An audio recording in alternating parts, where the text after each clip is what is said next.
ternyata nggak menjamin ucapan yang sering kita ucapkan itu kita paham artinya. Padahal salah satu makbulnya doa itu karena pahamnya kita apa yang kita minta, mengertinya kita tentang apa yang kita mohonkan. Bismillahirrahmanirrahim.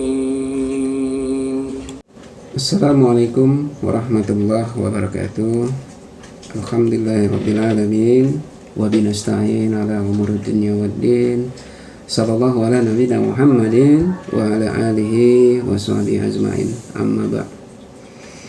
Saudara-saudariku kaum muslimin muslimat dimanapun berada, yang insya Allah pada kesempatan ini kita selalu dalam keadaan sehat walafiat, tidak kurang suatu apapun, serta dalam limpahan karunia rezeki, hidayah dan rahmat dari Allah Subhanahu wa ta'ala.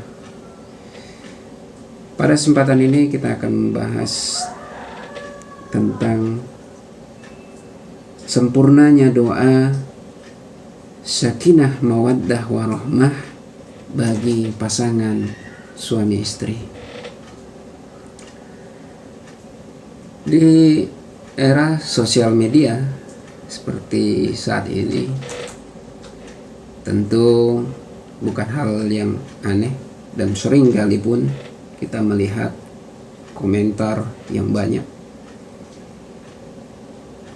yang mengucapkan kalimat semoga sakinah mawaddah warahmah, atau ada juga yang bahkan menyingkatnya dengan kata samawa ya,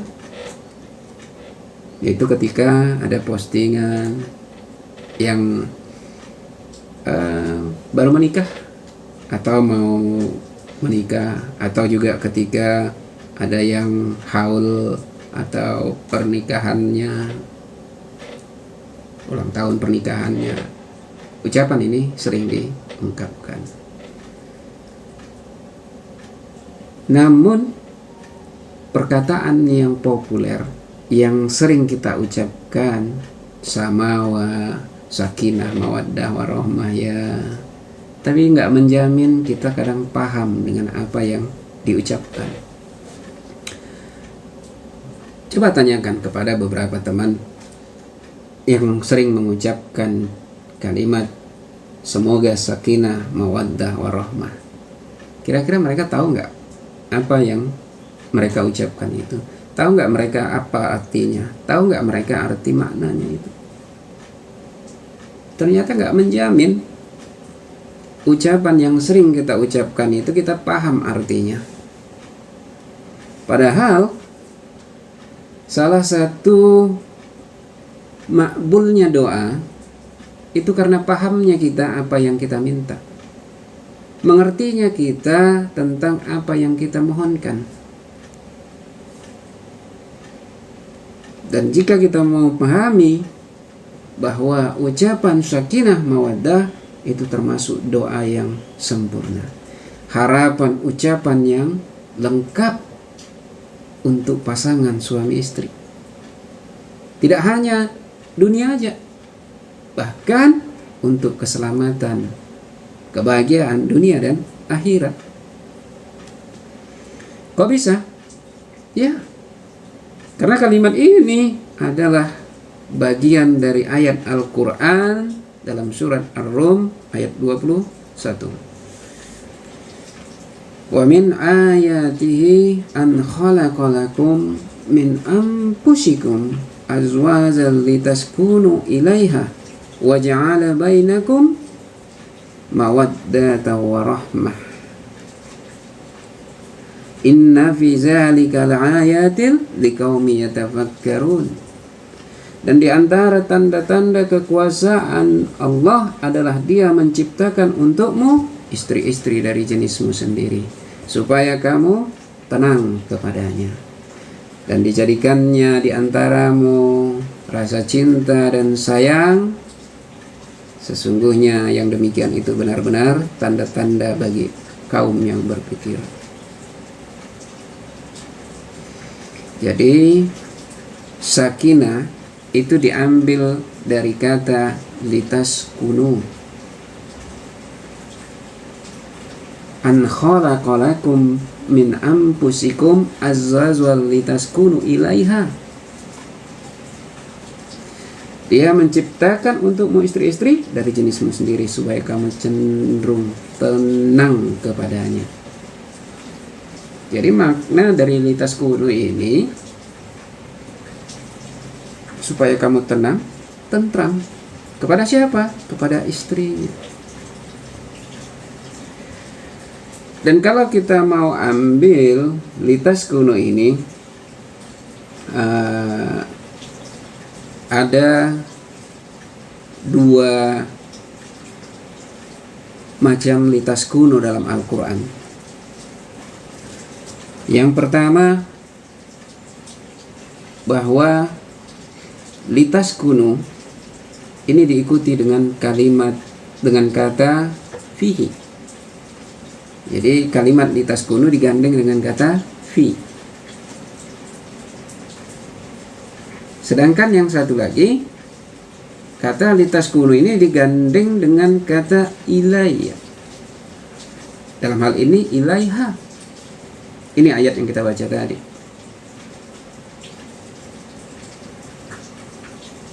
Ada 3 ayat yang digandeng dengan kata fihi, yaitu ada di surat Yunus di 67, ada di surat Al-Qasas ayat 73, ada di surat Ghafir ayat 61.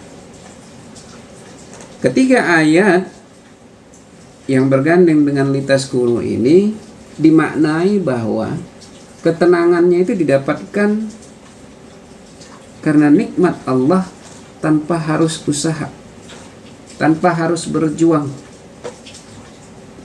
Sedangkan kata litaskunu yang digandeng dengan ilaiha ini adalah ketenangan dari nikmat yang Allah berikan yang didapatkan dengan usaha dan perjuangan. Inilah ketenangan dalam keluarga. Kenapa kok beda? Kita ambil aja contoh. Ketenangan litaskunu fi. Dalam ayat ini disebutkan litaskunu berkaitan dengan tidur, istirahat ketika malam. Jadi kalau kita tenang dalam tidur ini bisa kita dapatkan tanpa harus usaha. Kalau udah ngantuk ya tidur. Nggak perlu kasur yang empuk, tidak perlu sampai spring bed. Kalau udah ngantuk ya tidur. Kalau udah tidur tenang. Mau dia tidurnya di rumah, mau dia tidurnya di hutan, kalau udah ngantuk ya tidur, tenang. Bahkan mau dalam keadaan hujan, mau dalam keadaan basah, kering, kalau udah ngantuk tidur. Ini satu kenikmatan yang Allah berikan tanpa perjuangan. Pernah ingat kejadian perang di perang Uhud? Allah berikan nikmat tidur, Allah berikan nikmat ngantuk ketika dikepung dalam keadaan hujan di Bukit Uhud. Jadi sedangkan litaskunu yang digandeng dengan harap jar ilaiya, dan di sini ilaiha, ini adalah ketenangan dalam keluarga yang didapatkan dengan perjuangan. Anda mau tenang di rumah, nggak dikejar-kejar pemilik kontrakan, ya usaha bangun rumah sendiri. Bangun rumah sendiri. Gitu juga dengan yang lainnya. Dan namun sakinah di sini bukan hanya berarti fisik aja, bukan hanya rumah aja, pakaian aja, enggak. Tenang di dalam sakinah maknanya ini sifatnya luas. Setidaknya ada 4 ketenangan dalam sakinah dalam Islam. Yang pertama, ketenangan fisik. Yang kedua, ketenangan akal. Yang ketiga, ketenangan jiwa. Dan keempat, ketenangan nafsu. Fisik tadi termasuk rumah, pakaian, makanan. Kalau orang bilang ini ekonomi lah. Ketenangan akal itu bagaimana pikirannya bisa tenang dengan berkeluarga. Berkeluarga justru mendatangkan ketenangan. Lalu yang ketiga, ketenangan jiwa. Ketenangan bagaimana beribadah, bagaimana ketenangan ruhnya. Baru yang keempat, ketenangan nafsu. Bahwa orang berkeluarga itu untuk menenangkan nafsunya. Dan keempat ini saling mempengaruhi satu sama lain.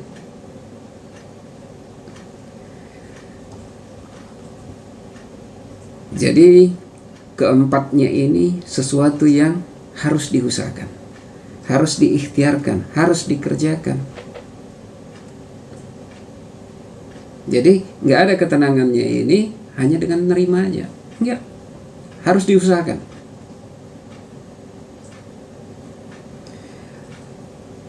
Di dalam ketenangan fisik, Islam mengajarkan, ini berkaitan tadi dengan ekonomi lah, katakanlah fisik. Fisik itu ada sandang, ada pangan lah dulu, pangan, sandang, papan. Untuk memenuhi ini tentu harus ada usaha. Harus ada usaha fisik. Makanya ketika seseorang udah mapan, ketika udah sanggup berusaha, ketika seseorang udah sanggup akan menafkahi keluarga, maka disarankan, disunahkan ia menikah. Ini disebutkan Nabi SAW, barang siapa yang sudah mampu menafkahi keluarganya, hendaklah ia kawin. Karena menikah itu lebih bisa menundukkan pandangan, lebih bisa menjaga kemaluan. Barang siapa yang tidak sanggup menikah, maka hendaklah dia berpuasa. Karena puasa itu menjadi benteng baginya. Ini disebutkan di Sahih Al-Bukhari, nomor hadis 1772. Artinya di sini, kalau kita ngelihat hadis ini, bahwa salah satu syarat menikah, jangan katakan syarat lah ya nanti, sunnah ketika akan menikah itu ya sanggup berusaha, sanggup untuk menafkahi keluarga. Ini kenapa ketenangan fisik ini didapatkan setelah diusahakan. Jadi beda ketenangan fisiknya ketika di rumah kontrakan, beda.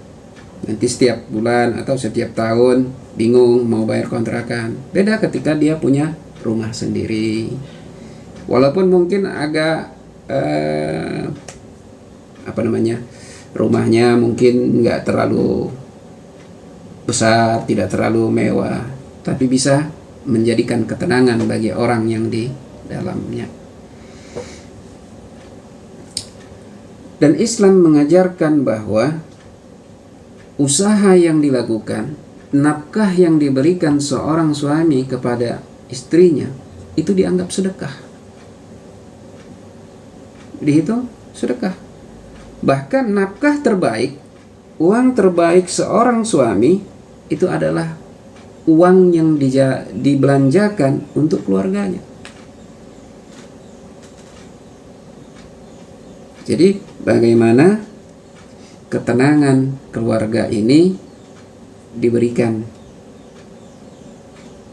diajarkan dengan menjadikan usaha untuk menciptakan ketenangan itu dari nafkah keluarga.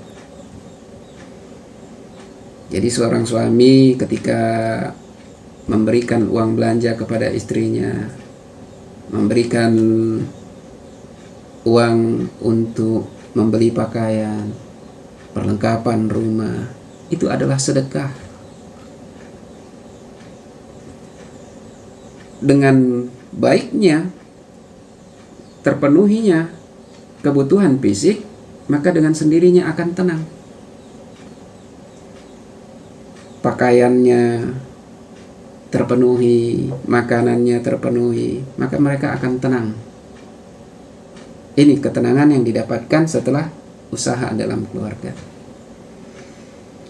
Baru yang kedua, ada juga ketenangan akal. Ketenangan akal, bahwa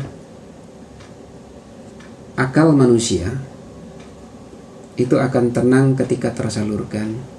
Ada yang sering curhat, dia tenang setelah curhat. Jadi punya masalah, dia akan tenang setelah curhat dengan orang lain. Maka dengan berkeluarga, dengan menikah, maka ini adalah salah satu jalan untuk menjadikan ketenangan akal. Akalnya itu tenang. Disebutkan dari Ibnu Abbas radhiyallahu anhuma, dia berkata, suatu ketika aku bermalam di rumah bibiku Maimunah. Aku mendengar Rasulullah SAW berbincang-bincang bersama istrinya sesaat. Kemudian beliau tidur. Tatkala tiba waktu sepertiga malam terakhir, beliau duduk dan melihat langit. Lalu beliau membaca, Inna fi khalqis samawati wal ardh wa ihtilafil laili wan nahari laayatin liulil albab. Sesungguhnya dalam penciptaan langit dan bumi dan silih bergantinya malam dan siang terdapat tanda-tanda orang yang berakal. Surat Al-Imran 190. Ini disebutkan di Sahih Al-Bukhari nomor hadis 4203. Hadis ini menceritakan tentang sahabat Ibnu Abbas yang ketika bermalam di rumah bibinya, bahwa ia mendengar Nabi SAW sebelum tidur itu berbincang-bincang dengan istrinya sesaat. Padahal kalau kita lihat hadis yang lain, bahwa berbicara setelah sholat Isya termasuk yang dibenci oleh Nabi Muhammad SAW. Hingga para ulama menghukuminya makruh berbicara setelah sholat Isya. Namun dengan berbicara pada istri sebelum tidur, hal ini menggambarkan bahwa pentingnya ngobrol, pentingnya berbicara dengan istri sebelum tidur. Sehingga ngobrol dengan istri sebelum tidur ini bisa termasuk ibadah yang sunnah. Ada keutamaan di sini. Dan hal ini tentu akan mendatangkan ketenangan akal, ketenangan pikiran. Jikapun mungkin di siang harinya ada persoalan atau salah paham sebelumnya, maka pembicaraan suami dan istri sebelum tidur bisa mendatangkan kebaikan. Walaupun yang diobrolkan itu singkat. Karena di hadis tadi disebutkan Nabi ngobrolnya sesaat. Walaupun itu hanya sekedar menyapa ataupun menanyakan keadaan anak. Mungkin baru pulang kerja, capek, dia udah sholat Isya, lalu sebelumnya itu nanya dulu, anak gimana, apa kabar yang di rumah, langsung tidur. Nggak langsung tidur.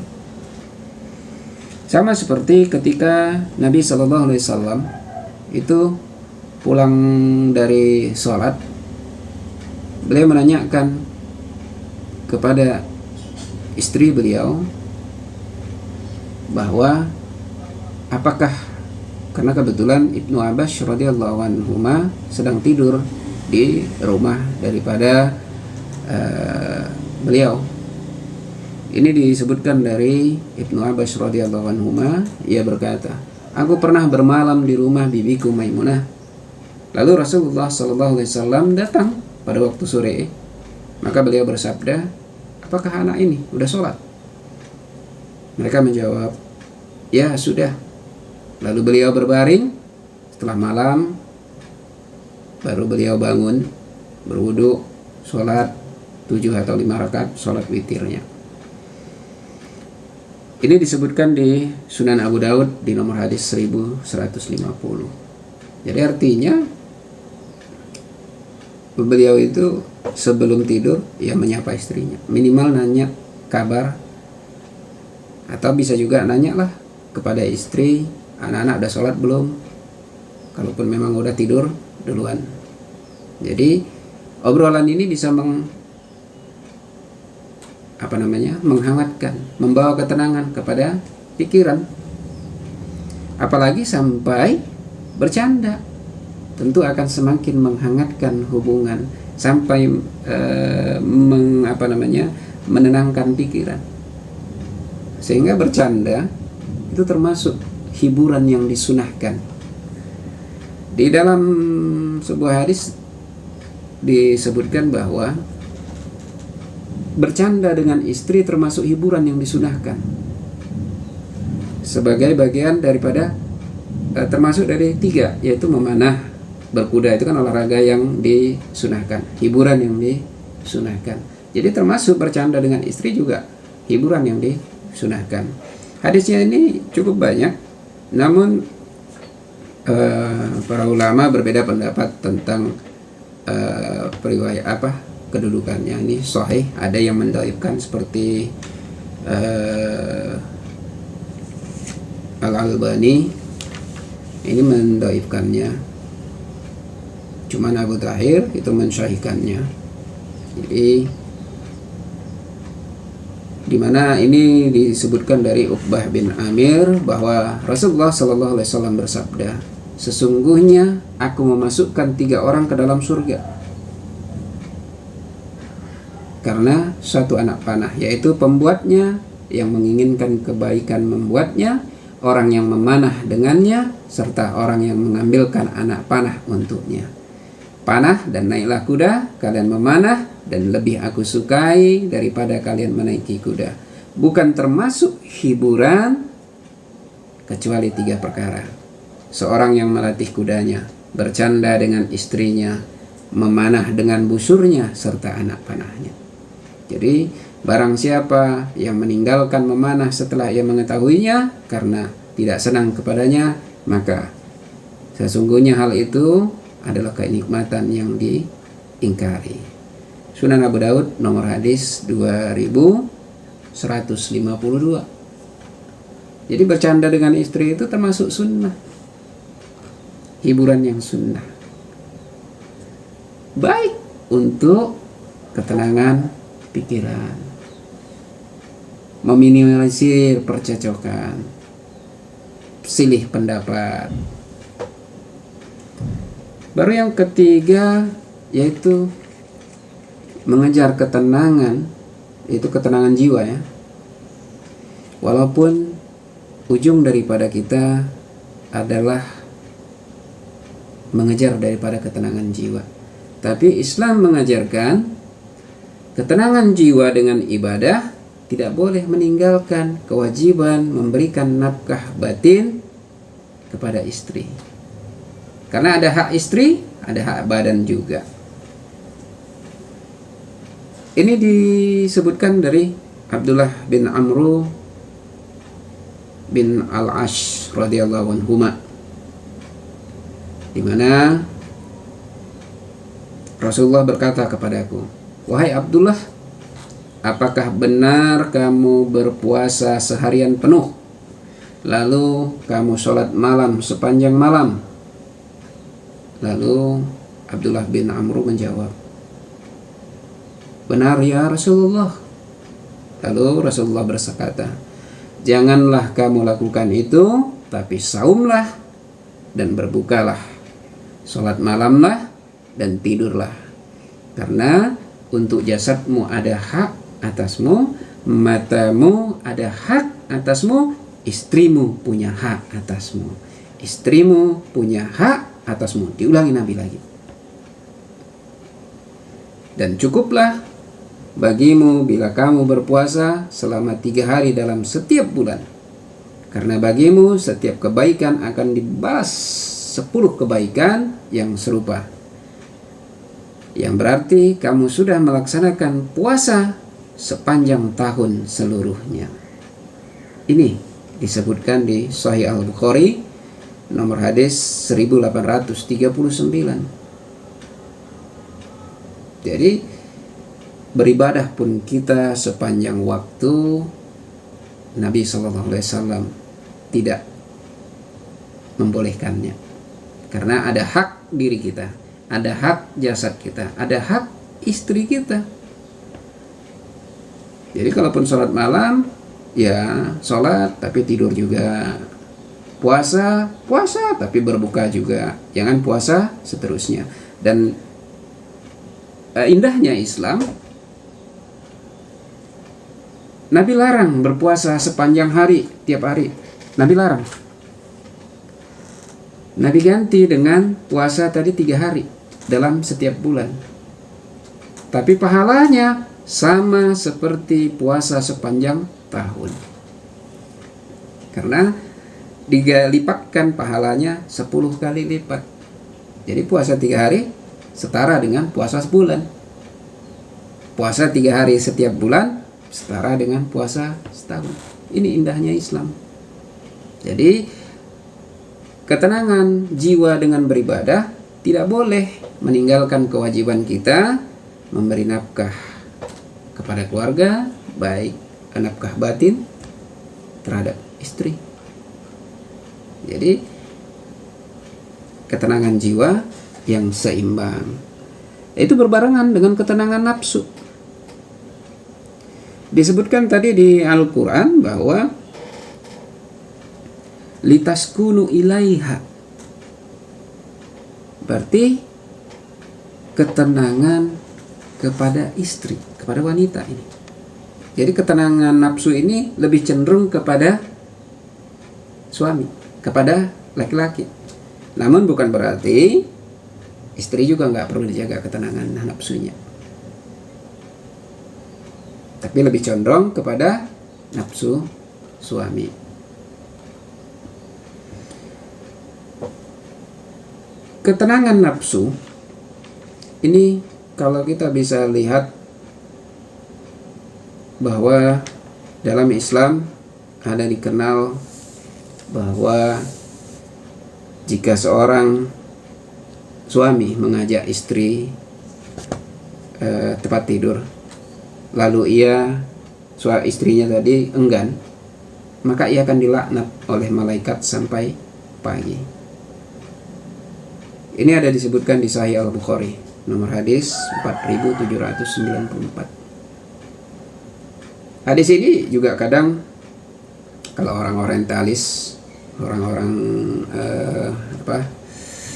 liberal ini sering mengejek daripada hadis ini. Seakan-akan bahwa wanita itu terkekang, wanita itu harus tunduk kepada suami, mengikuti suami. Padahal kalau kita pahami hadis ini memenuhi keduanya. Walaupun tadi seperti ayat tadi, itu condong kepada ketenangan nafsu laki-laki, cuman bukan meniadakan ketenangan nafsu daripada wanita.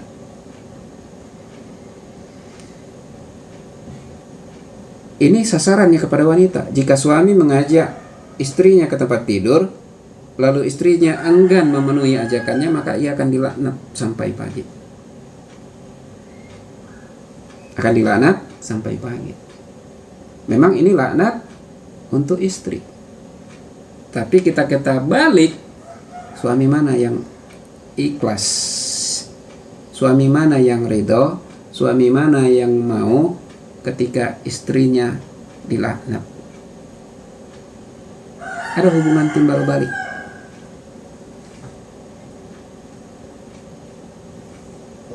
Cuman tetap ujungnya adalah wanita harus mampu menjaga ketenangan nafsu suami.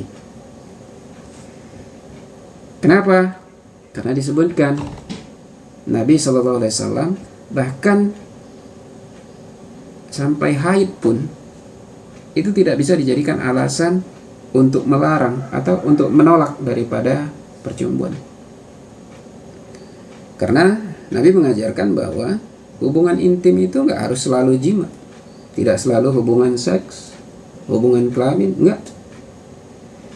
Disebutkan dari Ummul Mukminin Aisyah radhiyallahu anha bahwa Rasulullah SAW memerintahkan salah satu dari kami yang sedang haid untuk mengikat kainnya.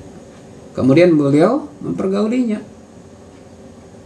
Jadi artinya mempergauli selain jima. Ini disebutkan di Sunan An-Nasa'i nomor hadis 283.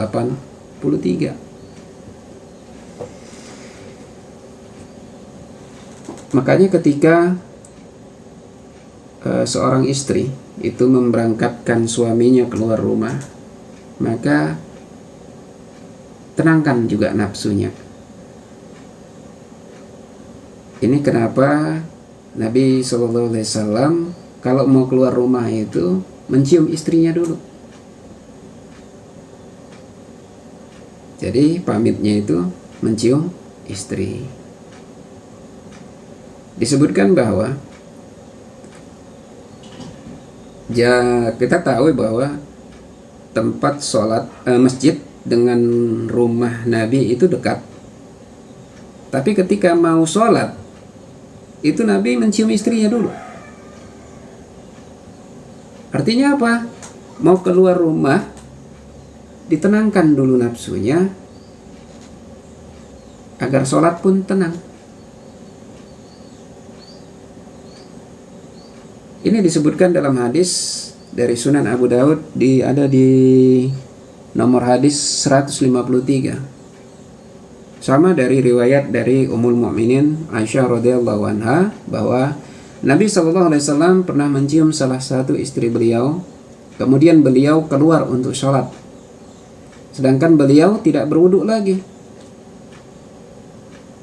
Lalu Allah berkata, siapakah dia kalau bukan engkau? Maka Ummul Mukminin pun tertawa. Hadis ini menceritakan tentang bahwa ciuman itu tidak membatalkan wudu. Jadi mau sholat ciuman dengan istri nggak batal wudu, boleh, sah. Tapi di sisi lain hadis ini menceritakan bagaimana Nabi yang mau berangkat sholat aja dekat tempatnya diberangkatkan dengan mencium istri.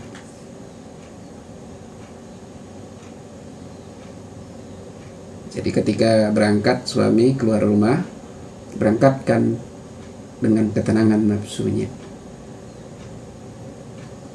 Apalagi mau berangkat kerja, ya otomatis berangkatkan dengan ketenangan fisik juga, siapkan pakaian terbaiknya, sikap perlengkapan yang lainnya juga dengan baik.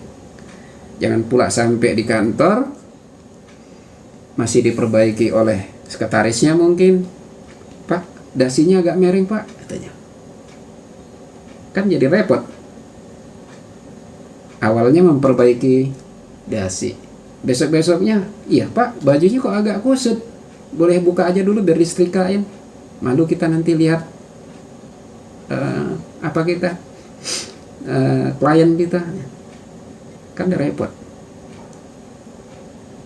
Jadi berangkatkan suami keluar rumah dengan ketenangan nafsu, ketenangan fisik.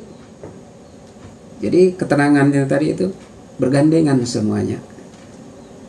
Begitu juga suami pulang, sambut ketika pulang dari luar, sambut dengan baik,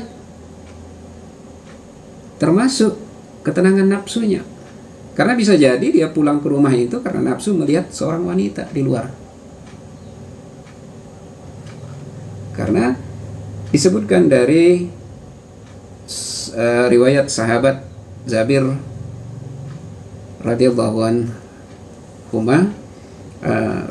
anhu bahwa ia berkata,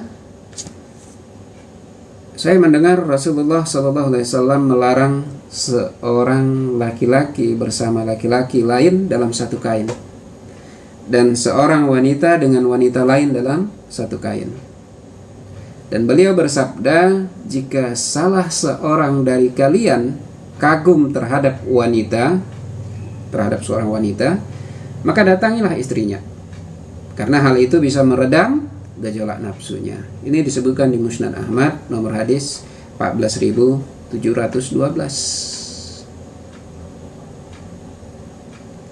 Hadis ini menceritakan tentang larangan sama-sama laki-laki dalam satu kain, dalam satu selimut, itu juga dengan wanita.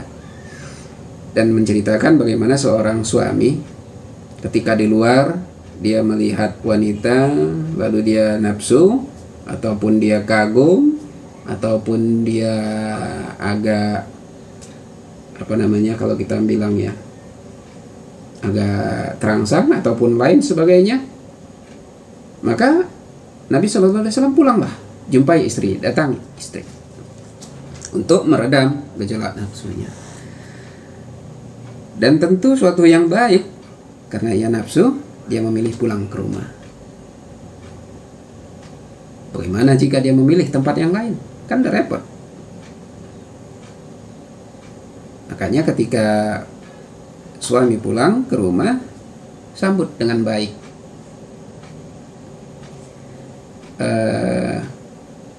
Kalau kita biasa menyambut, mungkin suami berikan, mungkin siapkan teh manisnya, kopinya, atau yang lainnya. Itu ketenangan fisik. Ketenangan nafsunya ini tadi perlu ditanyakan. Jangan pula nanti tiba-tiba suami pulang nanya mau bersenggol, mau bercengkrama, bercumbu, justru malah menghindar, karena bisa jadi dia pulang tadi karena nafsu.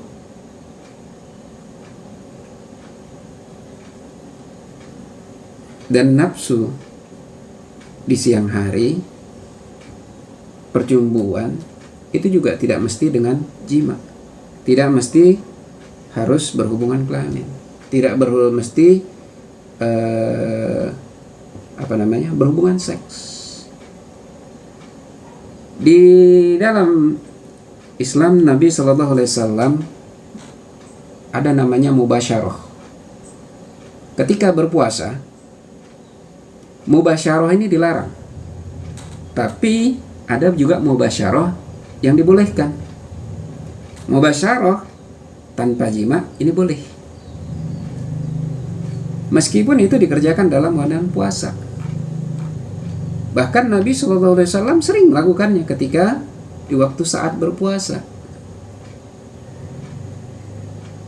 Ini disebutkan dari Al-Aswad dan Masruq ketika menemui Ummul Mukminin Aisyah radhiyallahu anha. Mereka bertanya, apakah Rasulullah SAW mencumbu istrinya saat berpuasa? Lalu Ummul Mukminin menjawab, ya, beliau pernah melakukannya, tapi beliau mampu menahan syahwat daripada kalian. Sunan Ibnu Majah nomor hadis 1677. Dalam hadis lain juga diceritakan bahwa sahabat Al-Aswad dan Masruq ini memang ketika menanyakan ini nggak segampang itu nanyakan ini kepada Ummul Mukminin. Mereka mau menanyakan ini aja udah bolak-balik, malu, ya wajar. Tapi memang Nabi mengajarkan tidak ada malu dalam hal kebenaran. Makanya ketika Al-Aswad dan Masruq tadi bertanya, mereka berdiri dekat rumah, berjalan lagi, bolak-balik, bahkan udah pulang lagi, datang lagi, sampai akhirnya mereka bertanya kepada Ummul Mukminin tentang hal ini tadi. Sampai ketika mau bertanya tadi, ya Ummul Mukminin duluan yang menanyakan, permasalahan apa yang kalian dapatkan? Baru kedua sahabat tadi bertanya, apakah Nabi SAW pernah mencumbui istrinya ketika beliau berpuasa? Baru beliau menjawab. Beliau pernah melakukan hal itu, tapi beliau orang yang paling bisa menahan hawa nafsunya. Ini artinya boleh berjumbu, tapi tidak boleh sampai berjima, tidak boleh sampai berhubungan seks. Ini mubasyarah tanpa jima. Dalam bab tersendiri ini bisa jadi pembahasan sendiri karena para ulama berbeda pendapat tentang hal ini, termasuk ciuman ketika di bulan puasa. Tapi dalam hal ini pembahasan kita ini adalah untuk ketenangan nafsu. Untuk ketenangan nafsu. Inilah daripada fungsi daripada pernikahan. Oleh karena itu jangan dijadikan alasan, apalagi alasan yang dibuat-buat untuk menghindar, untuk melayani suami. Jika dalam keadaan haid saja para istri masih dibolehkan melayani suaminya, apalagi karena alasan lain. Tadi disebutkan mubasyarah di siang hari itu boleh sepanjang tidak jima, apalagi dengan alasan sibuk dan lainnya. Bahkan dalam hadis lain ada disebutkan bahwa ini ada di Sunan Ibnu Majah nomor hadis 1843 bahwa ini dari riwayatnya Abdullah bin Abu Aufah. Ia berkata, jadi tatkala Muaz datang dari Syam, ia sujud kepada Nabi sallallahu alaihi wasallam. Hingga Nabi bersabda, "Apa-apaan kau ini Muaz?" Lalu Muaz menjawab, "Aku pernah mendatangi Syam. Aku mendapatkan mereka sujud kepada para uskup mereka, pada komandan mereka. Maka aku ingin melakukannya terhadapmu, ya Rasulullah." Lalu Rasulullah SAW bersabda, "Janganlah kalian melakukannya. Kalau saja aku diperbolehkan memerintahkan orang bersujud kepada selain Allah, niscaya aku akan perintahkan seorang istri bersujud kepada suaminya. Demi zat yang jiwa Muhammad ada di tangan Allah, sungguh seorang istri itu tidak dikatakan menunaikan hak Rabbnya hingga ia menunaikan hak suaminya. Kalau saja suaminya minta dilayani, sedang berada di atas pelana kendaraan kuda atau unta, maka ia tidak boleh menolaknya." Ini disebutkan di Sunan Ibnu Majah nomor hadis 1843. Ini keutamaannya. Sahabat mau bersujud itu dilarang Nabi. Kalaupun ada orang boleh bersujud kepada selain Allah, maka Nabi akan perintahkan seorang istri bersujud pada suaminya. Ini keutamaan daripada istri kepada suaminya. Berarti melebihi daripada taatnya seorang umat kepada Nabi. Jadi ini hormatnya seorang istri kepada suaminya, sehingga ketika di atas pelana kendaraan, katakan lagi di pelana kuda, lagi di pelana atau di atas kendaraan, ketika suaminya manggil, nggak boleh nolak. Ini untuk ketenangan daripada nafsu. Sampai segitunya. Ini yang kadang ditafsirkan berbeda oleh orang-orang orientalis, orang yang membenci Islam. Ini kadang ditafsirkan berbeda. Tapi setiap sunnah, setiap yang diperintahkan, keutamaannya itu ada diberikan Allah. Ada keutamaan yang diberikan di balik pada sunnah. Apa keutamaan melayani suami? Wah, nggak terbayang.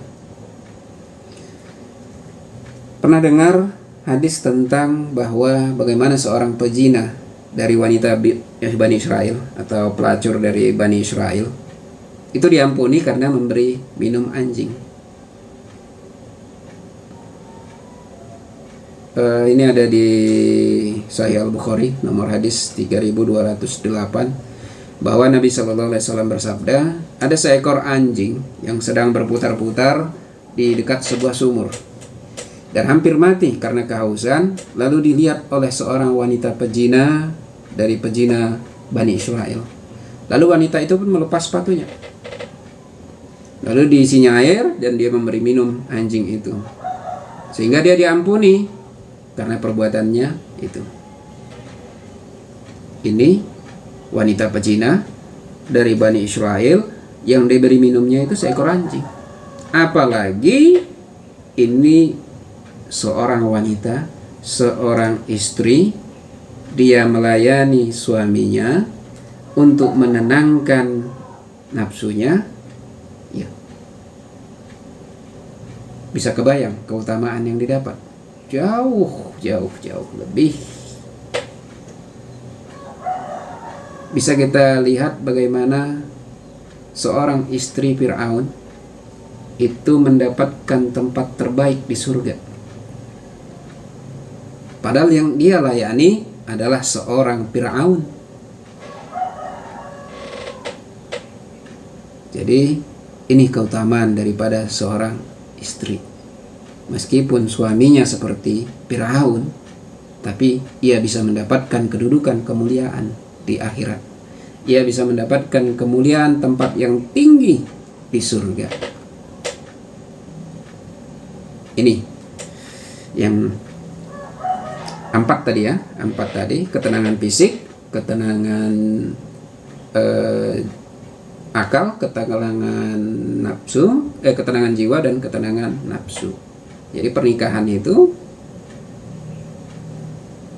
dengan harapan bisa menenangkan fisik, bisa menenangkan akal, bisa menenangkan jiwa, bisa menenangkan nafsu. Jadi ketika kita mengucapkan semoga sakinah, maka 4 inilah yang menjadi tolak ukurnya. Dan kalau kita lihat perceraian, ini sejalan ini. Kalau kita lihat perceraian di Amerika, jadi Amerika ini termasuk tinggi juga tingkat perceraiannya. Bahwa ada 4 hal utama kenapa orang bercerai di Amerika. Yang pertama itu kesenjangan dalam hubungan intim.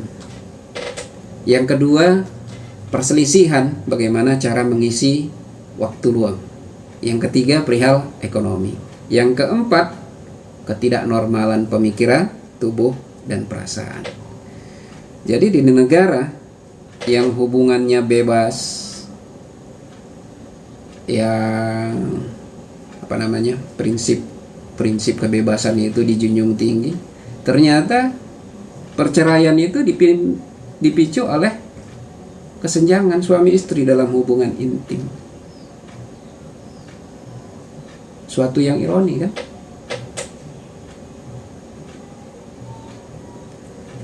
Sementara ketika di Indonesia disebutkan bahwa, ini data dari 2018 disebutkan bahwa tingkat perceraian di Indonesia itu disebabkan oleh 4 hal. Pertengkaran, yaitu beda prinsip. Kedua, ekonomi. Ketiga, meninggalkan pasangan. 4, KDRT. Tadi disebutkan banyak kita tentang hadis dengan ketenangan nafsu. Dan dibenarkan di tingkat perceraian di Amerika bahwa kesenjangan dalam hubungan intim itu memicu perceraian yang paling tinggi. Di Indonesia kok nggak nampak bahwa kesenjangan nafsu ini menjadi tingkat perceraian. Indonesia bisa kita maklumi bahwa ada di bawah ini, ada di ranking ke-5 atau ke-6 ya datanya kemarin. Saya ambil yang ke-4 aja. Ada perselingkuhan juga. Dan kita di Indonesia umumnya tabu mengatakan bahwa perceraian itu karena nafsunya yang nggak tenang, nafsunya yang nggak terlayani, nafsunya yang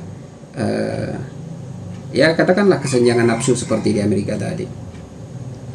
Hal itu masih tidak lazim disampaikan sebagai alasan untuk bercerai.